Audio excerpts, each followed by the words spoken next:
Welcome to Kletus Roadside Service. I'm going to try to be calm this episode. I'm calming down. Let me roll up the windows.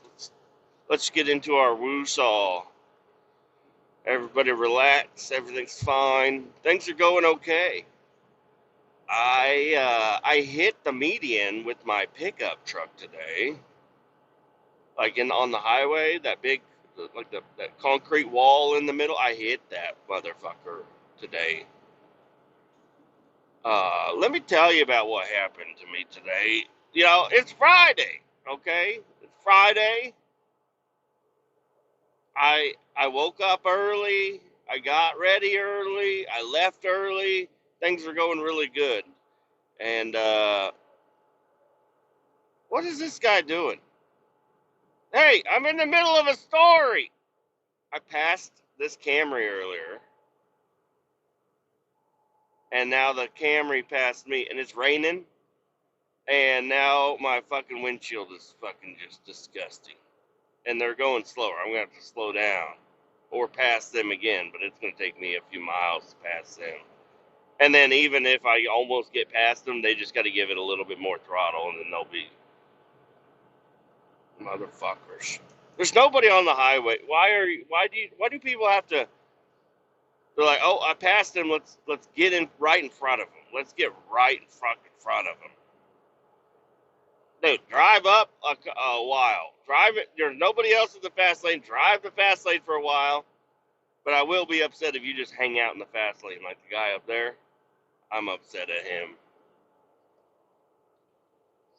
That kind of brings me around to this story that I got for you that just happened a little bit ago today. I'm leaving for work and I'm taking the pickup truck. It's storming. It wasn't storming real bad when I left the house, and it hasn't been storming that bad since, but it was storming pretty good this morning. We had some weather coming up from Texas and Colorado. I guess they had some twisty twisters coming around and doing some stuff. I haven't looked into it, but we're looking like we're going to get some pretty severe weather, the most severe weather of the year, even though, it's not, I don't know. They're like, oh shit, there could be a tornado. It's like, I know, there always could be a tornado. Every time it rains, there's a threat of tornadoes or whatever. Anyways, so I'm leaving my house in my pickup truck. It's dreary and dark out. And I'm getting onto the highway, but I'm behind another car, and then in front of that car is a semi, and he's going really slow. Like he was empty. It was an empty flatbed. So I don't know. He was just being lazy on the throttle, and it's an uphill on ramp to get onto the highway, and he's just going so fucking slow, and that throws us out onto the highway at 22 miles an hour. Not cool. And then you got cars, and it's kind of on a curve, so you got cars flying up from behind you, so you can't just jet out into the fast lane at 22 miles an hour, even if you're on the throttle. And if you're in my pickup truck, which is slow, you can't just jump into the other lane because other people are coming flying around the corner, and it's dark, and it's just dangerous. So I get stuck behind this fucking semi, and everybody else that comes up from behind me is fucking just, they're already hauling ass. They see me going slow. They find a gap. They take it. There's no gaps for me to take. I had to wait until we got damn near a half mile down the highway before I had enough speed, because I can't build up any speed behind this fucking slow bitch. And then I get around, and I'm hammering down. And the truck, I'll tell you what, the 92 doesn't run great, but it runs wonderful in the mornings. Don't know what it is, but once it warms up, then it ain't no good. So I'm hammering down. I don't know how fast I'm going. I'm definitely going close to 100 miles an hour, which is dangerous. Okay, but I live dangerously. And it's a big open highway. All the people that pass me, I'm trying to catch up to them, and I'm passing them like, hey, all you bitches that wouldn't let me over, I'm gonna now be passing you. That's the point I wanted to make, was all you fuckheads that wouldn't let me over are getting passed by this 92 Chevy truck, but I can't do it for too long or else the truck's gonna start cutting out, and then I'm gonna go, it's only gonna go 60 until I hit another downhill. The 92's got some problems. You just gotta know the problems and how to treat it. But whenever it's still cold like that and you get on the highway, you can I don't know what it is about it. You can hammer that motherfucker down. Anyways, I'm hauling ass. And like I said, I did not say I was doing 100. I'm not doing 100. I don't know how fast I was going. I just know the speedometer quit reading and it goes up to 85. And it could be off. For legal reasons, my speedometer could be completely wrong. And then I'm in the fast lane, and there's a silver Chevy. He's hogging the silver lane, or the left lane, and I'm like, I'm trying to get my headlights up into his fucking mirror so he'll get the fuck out of the way. Because I don't like, I'm going to put my headlights into your mirrors before I'm going to pass you on the right. And then I'm going to pass you on the right, because if I slow down at all, I'm going to lose all my momentum. Right as I'm probably 4 car lengths away from him. You would have thought this guy was brake checking me. No. Apparently, there's a drain on the highway that ain't draining too good. And we are hauling ass into a fucking puddle on the highway. A deep one. And, I mean, this is morning. This is how the mornings go. I don't know. I just get on the clutch and the brakes. And then I hit the brakes a little bit more. And then I eventually let off of the clutch and help out my brake foot, because the 1992 Chevy Silverado is a wonderful vehicle. It does not have anti-lock brakes. Okay. So, and also it's a 1992, and I haven't ever had to change out the brakes. These brake pads just last forever. I don't know if they do anything really. I downshift because it's a manual. I downshift to slow down almost all the time. Like the brakes only get used a couple of times.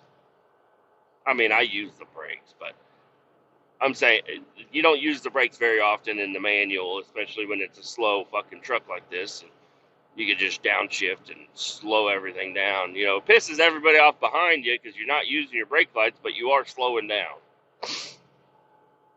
Could be a problem. People don't like to. I'm like, hey, yeah, quit riding my ass. How about that? How about you quit riding my ass? Well, your brake lights are out. Nobody said that, but I know people in their cars are just like, this fucking guy ain't got no brake light. And then I hit the brakes, and then they're like, oh, shit, he doesn't have a brake light. How the fuck is he slowing down? Oh, I mean, it's a loud-ass truck. You can tell. I mean, if you know anything about engines or have ever,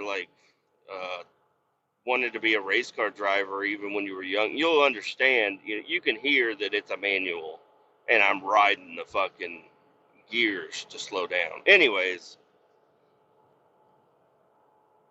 back to the really intense situation of him brake checking me and us going very fast. And it's not a brake check; it's a road hazard that we all got to stop because a guy did crash. I don't know how long he had been there crashed, but he was off on the far right hand side. I'm on the far left hand side of the road. He's on the far right side of the road. His whole car's fucking totaled. He's in the fucking on the median or on the shoulder or whatever the road. And I slam on my brakes with both feet. I start hydroplaning. The guy in front of me, luckily, he probably could have hit the brakes more, but luckily he didn't because I swear I was like, oh fuck, I'm about to get into a car accident right now. And there was no Nothing about the situation told me I was about to be into a car accident until I mean, it happens quick. And I was on the brakes, slamming on the brakes, and then, I'm pretty sure I had all four wheels locked up, and I'm floating in water, and, yeah, I just kind of went into the median and hit the fucking wall. But you know what? As soon as we got out of the puddle and everybody started moving along, I put her back down into fucking second gear and kept going. I did like check the steering a little bit. Like I was letting go of the steering wheel. I'm like, did I fuck up? Did I just throw my truck out of alignment? I mean, didn't have a great alignment before, but don't make it any worse, please. And hey, things are fine. Did I hit I didn't hit the truck in front of me. I got really fucking close. Like I thought I might have hit him. And if I did, it was barely a tap. But I don't think I hit him at all. There was so much water flying around. So much shit going on. And I did hit the wall. I did fucking hit the fucking wall. But you know what? That's why I drive a fucking shitty old truck. But now this is going to make me, anytime there's a threat of rain, I'm probably going to drive the fucking truck. If I was on the bike in a situation I wouldn't have been in a situation like that on the bike because, first off, it was like raining. I wouldn't have rode the bike in the rain, but if like there's a threat of rain like later in the day and it's nice in the morning, I ride the bike in and then it starts raining real bad in the afternoon, I definitely wouldn't be going fast. And I probably wouldn't even be on the highway. But anyways, yeah, I don't know. I got to work. I totally forgot. I mean, I'm just like a fish. I'm like a fucking fish or an animal that got hit in the head too many times or something. And just totally forgot. Got to work and I'm talking to a buddy, and then I'm getting my truck ready to go, pre-tripping it and everything, and then I was like, whoa, dude. He's like, what? I was like, I totally forgot. I was like, I felt like there was something I was missing. I got into a car accident this morning. He's like, really? I was like, well, I mean, I don't know, kind of. Now, look, I don't know. The shit's so beat up, you can't tell if I hit the fucking wall. I don't see any new dents or scratches or anything.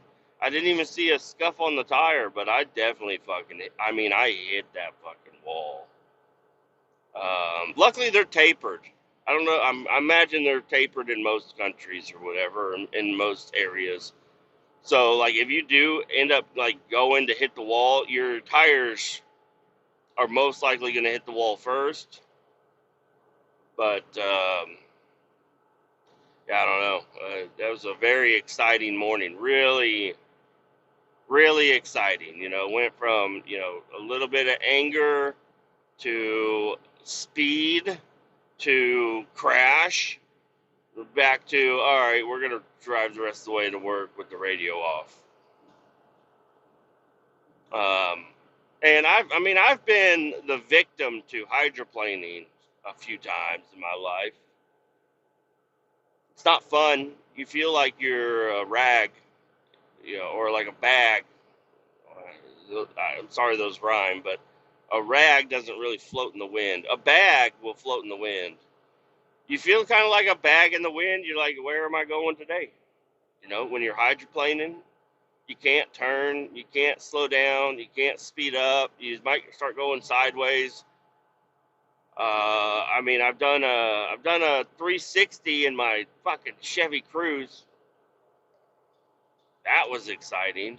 That was on bald tires. That was a bald tire incident right there. And the road, it wasn't even raining. It was just a little wet on one little area, and I just fucking lost it, dude. The truck's got some nice tires on it. The front tires have deep grooves, so it takes a lot of water to hydroplane with my pickup truck.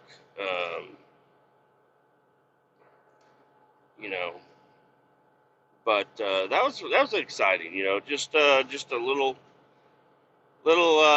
treat from the Lord or whatever, Hey, check this out, you know. Look at what you can do. You can crash and keep going, but it's just like a little warning. It's like, hey, you haven't almost crashed in a while. Let's fucking do that today. So, I don't know. And I didn't even really crash. I probably just scuffed the tire, if anything, and everything's fine. But it was an interesting, it's fun. I'd say it's fun. Other people probably wouldn't say it's fun. I'm glad things happened the way they did. What if that didn't happen? I wouldn't have anything to talk about right now, except for the DR650, which I'm having trouble with. Last night I got home, cracked open the garage, got in there, started, tore the carburetor out, took the seat off, took the fucking tank off, even though they're a bitch to put on or whatever, but got everything taken out, ripped the carburetor off, and I cleaned up, I took the float out and cleaned up the needle a little bit more. Not more, I just actually took the float apart so I could get that little needle, or float needle or whatever. It's got a little rubber tip on it, so I don't know, but it did look like it had a little bit of gunk on it. And then also my intake tube, like the little rubber tube that goes from the airbox to the intake, it had like some mud looking shit in there, so I wiped it out. Um, and there's a couple other little areas that had a little bit of nastiness to them that is new, because I just cleaned like the general carburetor, but I didn't like get into that float needle. But I finally got into it. I felt like I was gonna snap my float. I thought it was gonna break.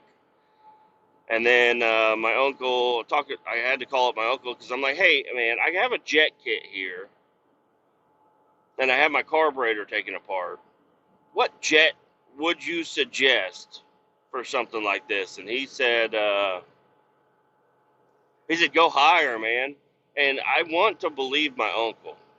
I want his advice to work for me, obviously. So I took his advice, and he said I went bigger. I had a 160 jet in the bike. Now, I've watched a lot of videos. I think 160 is about the maximum jet that I've heard people talk about. Most people are doing a 150 or a 155 jet in these DR650s that aren't bored out. They have a couple of mods to them, the airbox mod and muffler and the header and whatnot. So, but he said, no, you're backfiring. You need more fuel. So put a 170. He's like, what's the next size jet you got? It's a 170. I went from a 160 to a 170. I mean, there's big differences in between a 160 and a 155. Going from a 160 to a 170 is it seems insane. But I did it, put the whole bike all back together, and it's running worse than it's ever fucking ran. Like, usually it would stumble real bad whenever it's cold and it's warming up or whatever.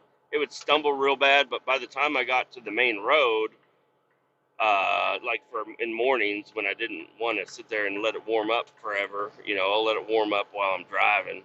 I ride it down to the main road, and it's running perfectly fine from that point. No, I drove all the way down to that. I drove all the way down to the other side. I went around the block. I did several circles, and the thing was not. I mean, it was warming up. It was a warm bike, but it was not.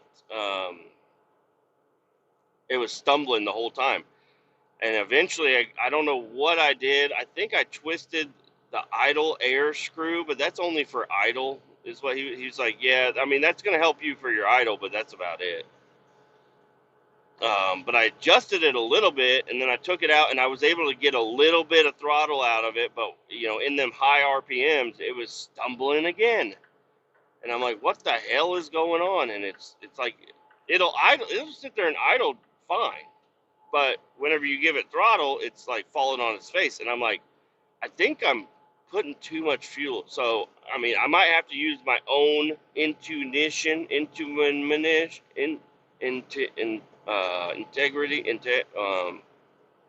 intuition,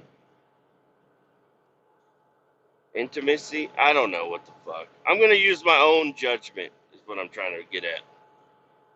And I'm going to put it down to a 155. I'm going to go one jet smaller than what it had, which I mean, obviously, that also doesn't make a whole lot of sense. Like, it had a 160, and it did stumble a little bit, but it did run really good when it ran good. And now it's got even more of a free-flowing muffler. You would think you would need to go up. That's what I would imagine, but the bike is telling me no. And it ran fine with the 160 in it. It would just backfired a lot. So I think it is a rich. For some reason, I think it's rich. But he's saying, no, you're lean. But I don't know. I watched, there's this guy on YouTube, Dino's Tinker Shed. He's a guy, he's done anything and everything to a DR650. So, and he's got it well documented. So he's a good guy to watch. But his bike and my bike are not the same. You know, he's got the stock muffler and stock airbox. But he did jet it up a little bit, and now it's got more power or whatever. But like, well, I don't know. I don't know. So I think I'm gonna do a little bit of my own testing, and I'm gonna do that either tonight or tomorrow morning. Tonight's not a great night. We're looking at severe weather all day, basically. Well, from 4 on. So the whole time I'll be home, it'll be like severe weather. I mean, I could go in the garage and mess around with it, but if that garage door blows in and I get dirt in my carburetor, I'm going to be like, what the fuck, you know? If a tornado hits me while I'm messing with my dirt bike, it's like, hey, you know, I don't know. I just think, like, if a tornado takes the DR650 and it's all put together, it's probably going to land all in one spot. But if I have shit taken apart and a tornado hits me, I'm gonna have to go buy new parts for the damn thing. I might be able to find the actual bike, but finding like the needle and the jets, the carburetor, the fuel tank, you know, all that shit's disassembled off the bike right now. So don't want a tornado hitting the bike while shit's taken apart. I did throw the stock seat back on it. The stock seat fits a lot better. So I don't know. I got my buddy that the HW cluster repair guy said he's thinking about getting into upholstery and whatnot. And I know my buddy Luke he can do upholstery too. Me and Luke, we could probably do anything and everything. But this guy, he's wanting to learn. So I was thinking about, he said he would do it for free, I think. I don't know. I don't give a shit. I can pay for foam and material or whatever, but he wants to practice some upholstery. And I was like, I have a dirt bike seat. You can take it and, put a new cover on it for me and new foam. Because I do like that original seat. I like the shape of it and everything. I just wish it wasn't so hard, you know, especially with my fucking injuries and shit that I've had. But it is it's comfortable at the beginning of the ride, and it's way worse at the end of the ride. The other seat that I got, I can last a little bit longer on it, but they all get uncomfortable. But I'm thinking about talking to him about that. Maybe you just sending him with that seat, and he could put some better foam in there, a little softer foam or whatever. He said put cotton. I'll put cotton in there. Cotton will be. I'm like, I don't, whatever, dude. Like, as long as it looks good, you know. But I don't know. Maybe it won't look good, and then I'll be down a seat. But whatever. I got the other seat, and I've been riding on that too. So. But no, I did get the bike. You know, I don't know what I did. I did something, and it did start to run like pretty decent. So I could actually hear the bike running Like it sounded normal and it was riding good, and that was pretty cool. And also the tires, I don't know what it is. I mean, I'm not giving it that much power that I'm going to be, spinning the tires, doing a wheelie, but it just feels way grippier. But I don't know. Like, I wasn't slipping with the other tires either. I don't know. Maybe that's probably just in my mind. But that bike is looking fucking sexy. I'll tell you that right now. Like, when I went in there to mess with it and it was all put together, I was like, gosh, damn, that bike looks fucking good. And I ordered some welding goggles. Those will be coming in real soon. I'm going to be extending my kickstand. Um, I have to. Like, it leans way too fucking much. Even now it leans even more with the new tires on there. So I got to get that kickstand extended because, well, I don't know. This is a really simple thing that I probably shouldn't even be talking about, but getting on and off a dirt bike, because the way I've been getting on and off the dirt bike, I've been leaving my left foot on the ground and throwing my right leg all the way over. And right now, with my back is hurting real bad and stuff, it's kind of a pain in the ass. It hurts, and it's a lot. It takes a lot getting on and off the damn bike. But I was watching this Dino's Tinker Shed, and he's standing on the peg. And I'm like, oh, well, I'd like to stand on the peg. If I could put my left foot on the peg and then stand, like, hoist my body up and then swing that leg over, that would be a way simpler way to do it. Like getting on and off the bike, staying on the peg. I'm like, that's wonderful, and that's probably how I used to ride back in the day. But this bike just leans over so fucking much, can't be doing that. So I think extending the kickstand a little bit would make it more stable, that I could stand on the peg and get on and off the bike a little easier. And man, it's windy. I'm driving an empty 53-foot dry van up to Des Moines, and it's not that windy, but it's windy enough that I can feel it. It's like, oh shit, I look in the mirror expecting my trailer to be in the other fucking lane. Nah, we're doing fine. I'm going to take it a little slower, but I wanted to do everything a little earlier today because of the severe weather and whatnot. I've been getting off of work at 4 o'clock every day, and the severe weather is supposed to start at 4 o'clock. So I was like, if I can start any earlier and I can get a lot closer to home before the severe weather really starts kicking off, that would be ideal. And then I'll be home all weekend. I think we're supposed to have a pretty nice day tomorrow, so I'm hoping. I don't know what would hold me up, but just tuning a car can be a pain in the ass, especially if you start changing too much shit all at the same time. But I believe I can figure it out, and I can get it going, and I can maybe go out for a ride on Saturday, or at least take it out on the highway and around the block and wherever, and really get a feel for it, because I think this thing's gonna start pulling wheelies, but maybe not. I don't know. I've been watching more and more wheelie videos, and I'm like, I'm getting hyped up watching the video, and then I'm on the bike, and I'm like, I don't know if I should try this. I don't know if I should try this.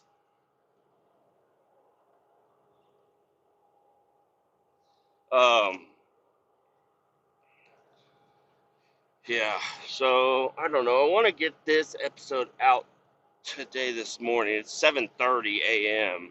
Central Time. I'd like to get this thing put out.